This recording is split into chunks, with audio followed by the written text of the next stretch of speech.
Hello everyone, welcome to my channel Mind Your Exam. In this video, we will learn how to calculate the rank and percentile of a given set of numbers. So in this case, we have a sheet that contains 3 columns, namely roll number, name of student and the score obtained by the student. Now I have to calculate what are the ranks of these students and what is their percentile compared to all other people in this class. So for calculating the rank and percentile, Excel provides a built-in function named rank and percentile which is present in the Data Analysis Toolpak. So Data Analysis Toolpak is visible in the Data tab on the extreme right hand side. If you have not seen the video of how to install or activate the Data Analysis Toolpak, I request you to see that video first. So once you have the Data Analysis Toolpak, please click on that and go to the option of rank and percentile. Double click on rank and percentile and you will see a dialog box just like this that appears on the screen. Now there are several options that are shown in this dialog box.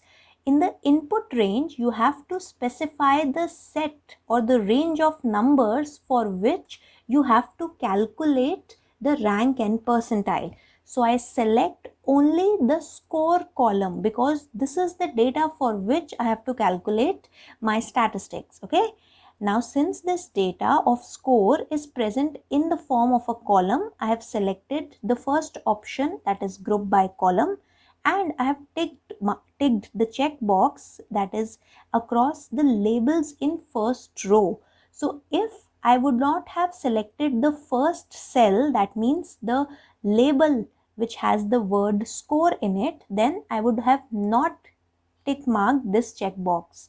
Since I have selected the first cell which contains the label, namely score, I have ticked this checkbox so that Excel knows that the first cell in this input range that we have supplied is not a value, so it ignores it and just considers it as a label. Okay.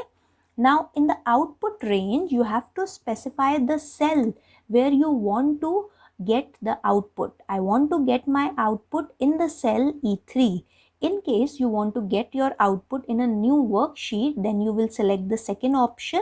Otherwise, you will go with the first option, output range. Now, once you have filled in all the values, click OK and you will get the result.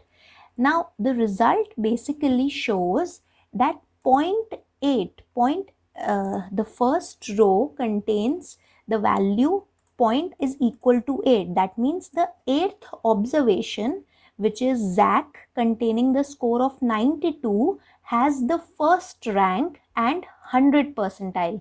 That means the value in the input range, which is the maximum out of all the values, will get the rank 1 and it will get the percentile 100%. Okay. Whereas the value 7, which is the value Peter having the score of 90, will come at rank 2 and it will have a percentile of 85.770 percentile. Okay. Now this basically means that 90 is the second largest value and it has 85 percentile approximately, which means that approximately 85% of the data lies below it, below this particular observation. Now the value which corresponds to 0 percentile basically means it is the lowest value and it has the highest rank. So this was all about rank and percentile using Data Analysis Toolpak in Excel. Thank you for watching this video. I hope you have understood this concept. See you in the next one.